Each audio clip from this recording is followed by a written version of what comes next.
One of the things that inspires me about you, many things, but one of them is how you promote yourself. I wish I could learn this art because the stuff with The Rock and Wahlberg and all these people, you're making interesting content while promoting something that people still talk about. That is almost a skill in itself, as opposed to just watch my movie or come to my tour. You're actually doing an interesting piece of content that is funny, and people talk about it. Thank you. I don't know how you do that because I wish I could figure that out. So 2000, probably 7 years ago, I got an offer to do the Irvine Improv for a New Year's Eve. And they Irvine Improv said, can you shoot something on Instagram to promote it? And I sat in my man cave, like going, what am I going to do? And I put a camera up in my corner and I didn't understand. I didn't know what to do. And then right after that, I started following guys like Casey Neistat and this guy, Mr. Ben Brown, and this guy, Fun for Louie, and all these guys on YouTube that were like starting to blow up. And I started learning about shooting and editing, and I started getting very turned on by the concept of making your own stuff and being in control of your own media. And so I started editing a vlog. And in doing that, I learned a bunch of tricks, and those tricks kind of dictated to me how to promote. Really? And so I went from that New Year's Eve to then, by the time next year, around November, December, Tom Segura and I were in a fat shaming contest. I was posting very heavily to Instagram. I was promoting shows on Instagram. I'd taken control of my career. I'd started making posters, like right towards November, I started making posters to promote shows. And designing everything and taking control of everything. Taking control of everything. And I say it to my team right now. I have a team of 13, but I say it to them. I used to do all of this. I loved when I did all of it. I loved it. There was nothing better than to shoot a promo and then get in your man cave and then edit it and then add cool music and then post it and then have like Rogan call up and go, dude, how did you do that? And you're like, you like it? And he's like, dude, what song is that? I'm like, Creedence Clearwater Midnight Special. And he's like, I got to listen to more CCR. And then doing a promo, I did a promo, Tom and I were doing a weight loss challenge. I did a promo, I disguise a vlog, a short minute vlog of what I was doing or taunting Tom into a promo at the end. Tom, I'm working out, we're doing 2-a-days for you that didn't play footballs, how we used to get, or like whatever it was. And then The Rock retweets it. And I'm like, crazy. Shut up. It was so authentically me and it was my favorite time of making promos.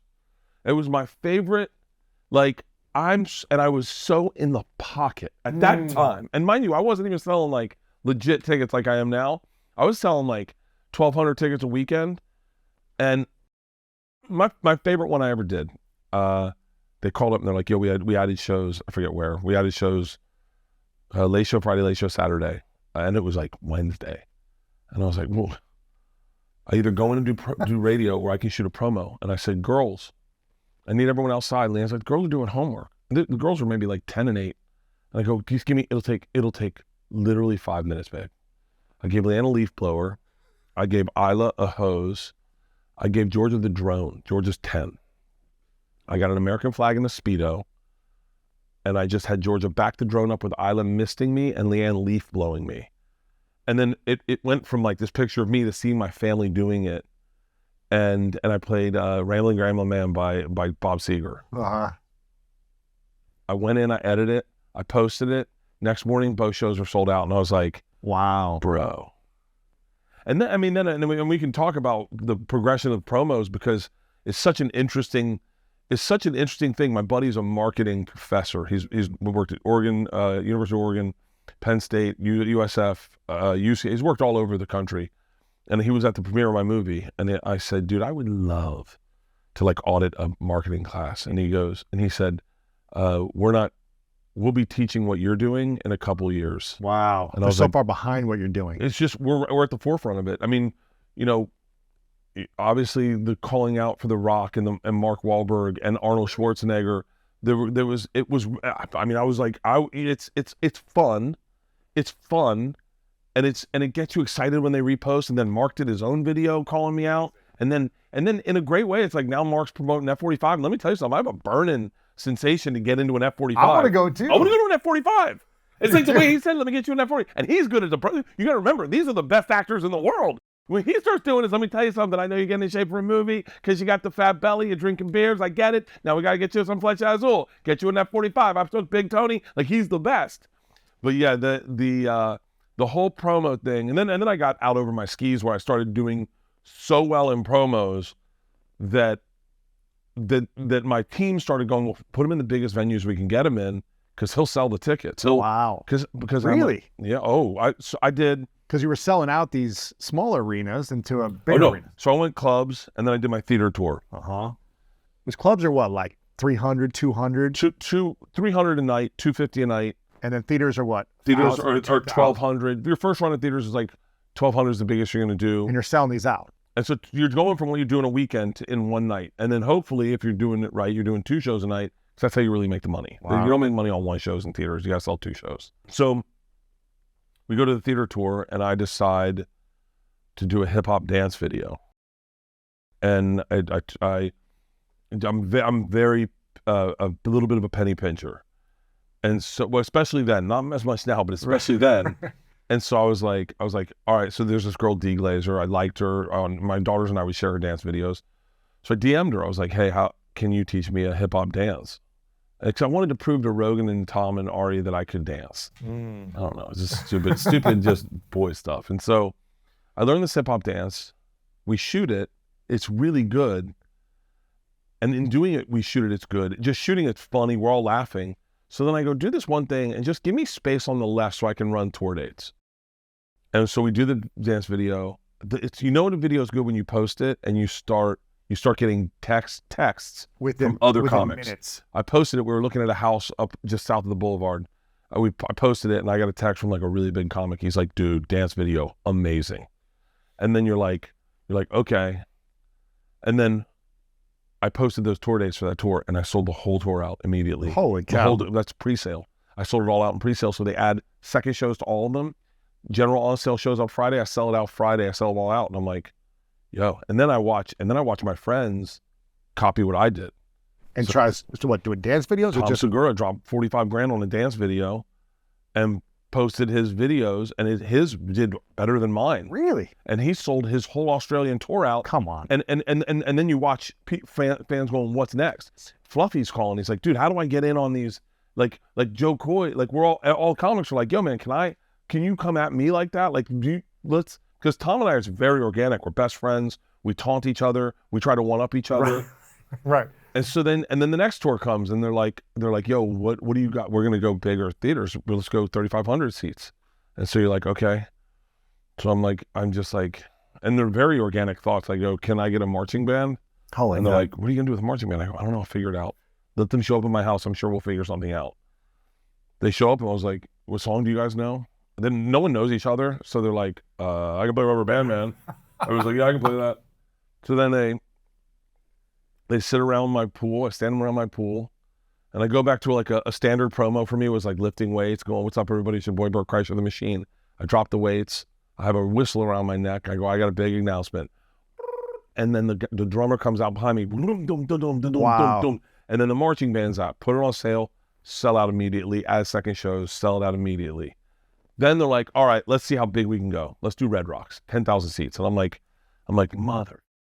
And when was this? How many years ago? This is after it's after pandemic. It's not after pandemic, but it's post pandemic when things are starting to open up. 2021. 2021 probably. Yeah.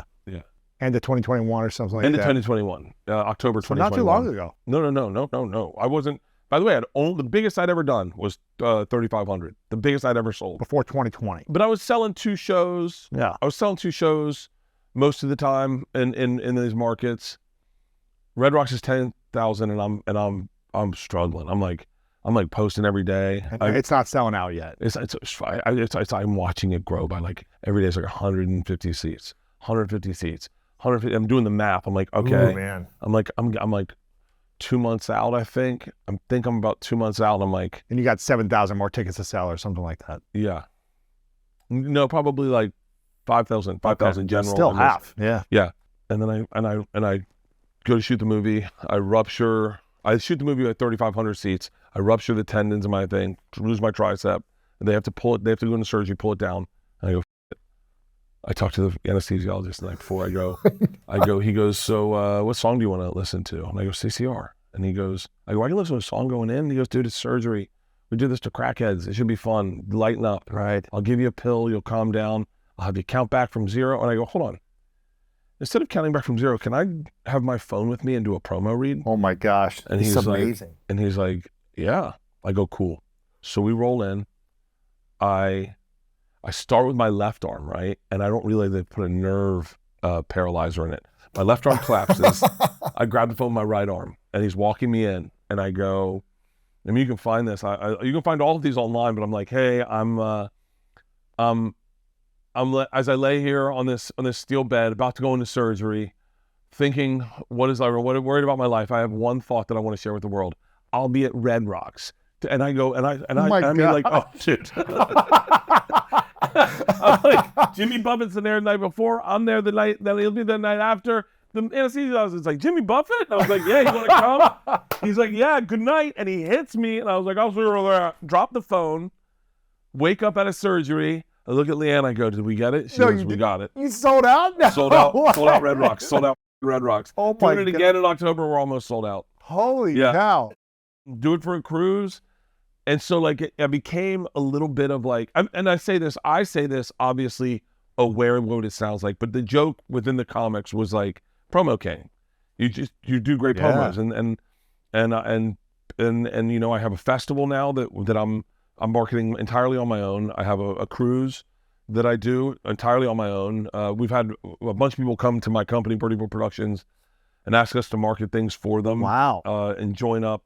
I mean, we've had a lot of, you know, but I the truth is I enjoy a good promo. Like if I can get something that's creative, funny, light, and then tries to sell some tour dates. Is there any promo you've made that didn't hit? That I thought would hit? Yeah. Yeah, there's a couple. Really? Yeah, I had one that I was for the movie that was so good.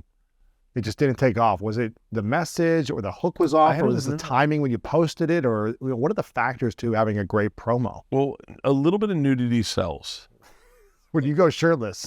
Well, shirtless, and people go, and my ass will sell. I had one really good one where I go, guys, I know the algorithm, my ass sells, and I've got it. That's what I need you to hear. And so we pull out and reveal, and we had photoshopped on my front, and I was totally naked, and it was, I mean, we lost it laughing when we saw it, and it just was like 500,000. It didn't do it as well? Didn't do it, and then some have done really well that you didn't expect, like. Some just you don't know why they're going to do well, and all of a sudden they just take off. Like I did this one. I used to have a joke, just a silly joke to myself about being on a treadmill and being like, I was doing it to my like. Sometimes I'll work out and then my whole team will show up in the gym, and we'll start my business day while I'm working out. They'll run questions by me and everything. So I was on the treadmill and I was like, what's that? And I went, oh, I accidentally hit it on Mosey, and I started moseying, and they started laughing. And then someone, I think it might have been Victoria, was like, hey, you have tickets to sell in Dallas. Can you do that in cowboy boots with a lasso and put it on? And we're like, oh yeah. So we do it. And then immediately that goes viral. And you're like, not viral, but like a couple million views. And you're like, what? Wow, that's crazy. It was just a stupid, but yeah, the key is you got to turn the camera on. That's the big key. Just turn the camera on and start. Just once you turn the camera on and start, it starts, and then you'll get something. But for people, I mean, people watching and listening, maybe in business, thinking, well, that's easy for you because you have all this self-confidence. You don't doubt yourself. You can make a fool of yourself and put it out there because that's what you do, and you're comfortable in that. How can normal people become better marketers with promoting products, business, service, events without being, one of the top comedians in the world? Very easily. Become a fan first. Like, so think of yourself as a consumer always. I don't know anything. I'm just telling you how I operate. I love going to concerts. Now, one of my business is live shows, but I love going to a concert. I love going to a concert and getting there early and taking my time with it. I love going to their merch booth and seeing what they got for merch, seeing what's selling at merch. Ask them what's selling at merch. Why is it? Why do you think that's selling? I love sitting before a show and thinking, what could this band have done differently to like the number one thing is like people sometimes like, especially for Red Rocks, I posted a lot about it that first time because I wanted to sell it out. And people were like, enough with the post. And I was like, then you're not a fan. Then if you're saying that, then you're not a fan. Because as a fan, if Wilco's coming to the Greek, they could post 4 times a day, and I would never get bothered. I'd go, thanks for the reminder. I don't want to forget about those tickets that I have. Thank you. Post more. Hey, can I give you my personal phone number? That's what a fan would say. Right. So what you're getting is you're getting advice from a hater, someone who doesn't like himself and doesn't like themselves, and maybe they're jealous, maybe they're who knows why they do it, but they're not going to the show. So ignore that person right away. Ignore them entirely for the rest of your life, because that's not who's on your team. Who's on your team are the people that are showing up. Right. And the people that are showing up, they want to be there and they want to be reminded. Dude, you know how many people buy tickets and forget that they have tickets? I've done it. I've done it a lot. Right. But look at yourself as like a fan and look at like, what do I like? What do I enjoy? Like I went to go see Steely Dan at the Hollywood Bowl, and I thought, I was like, I want to wear a sweatshirt, but I don't want to wear a sweatshirt. I want to buy a sweatshirt. I want to carry out a sweatshirt. I go, I hope they sell sweatshirts. And then I went, ooh, I hope they sell sweatshirts. We're doing Fully Loaded this summer. We should have sweatshirts. And Leanne goes, it's summer. But I go, it always gets cold. And no one wants to bring a sweatshirt, but you're going to want a sweatshirt. So let's have sweatshirts. But I look at it as like a fan first, and I go, what would activate me? What would get me to buy a ticket? What will, a very simple thing that I noticed was like, when Instagram started doing the swipe up, it was a swipe up before it was a tap. I remember sitting with 3 of the biggest comics in the world, and they were making fun of me for using Instagram stories. Like, you're a grown man. What are you doing? You're like a little girl doing these stories.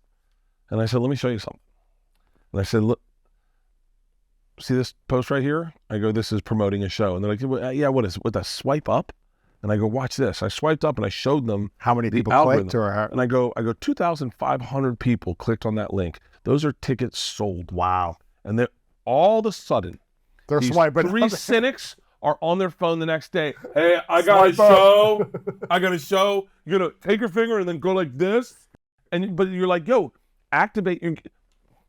To be above your fans is I've seen guys do it. They don't like their fans. They're above them. They think they're better than them. Dude, I'm my fan. This is going to sound the dumbest thing in the world that you've ever heard any professional comedian say. I'm jealous of them that they get something they get excited to do. How fun is going to your favorite show? Like, if you're a fan of mine and you're going to your show and you like me, that's a fun thing to do. I love going to a show. I love having something to look forward to. I love to look at a month and go, ooh, Goose is coming to Red Rocks this night. Let's all go to Red Rocks. Oh, I love more than anything. I'm trying to think of exactly who we're going to see. Wilco, Goose, Widespread Panic. Widespread Panic is on tour.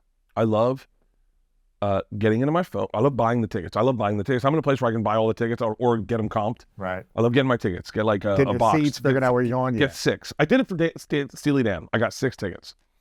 I get the whole box, 6 tickets. And then I said, ooh, this is my night.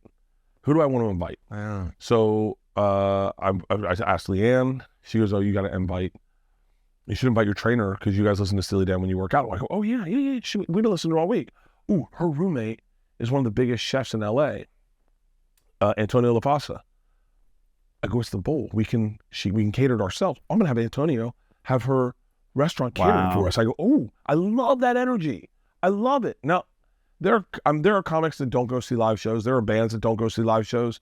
It's befuddling to me because I'm like, that's the business we're in. Why wouldn't you love? It's like being an athlete who doesn't watch sports, or being a guy who makes film who doesn't watch movies, or like, I love it. And so I think the number one thing is think of yourself. If you're selling cars and you don't like cars, you might be in the wrong business. But if you're selling cars and you like cars, think about what turns you on. Yeah. Like, what gets you to go like, oh, they got a new Porsche. It's entirely electric. I want to go check it out. Well, how can I do that with my brand? Sure. And so I'm a very like head against the wall kind of like meathead. Like, I'm not the smartest guy in the room, but I just try to operate in like a very simple arithmetic way of how are we going to get from A to B. Sure. It took me like a solid year to get the machine story to work at all. You kept trying and it just wasn't And, working. dude, we're talking about, this is back when I toured clubs. So we're talking about 6 shows a weekend, working 40 weekends a year. And then at the end of that year, I kind of got it where it started working. Because you're doing what, 10, 15 minute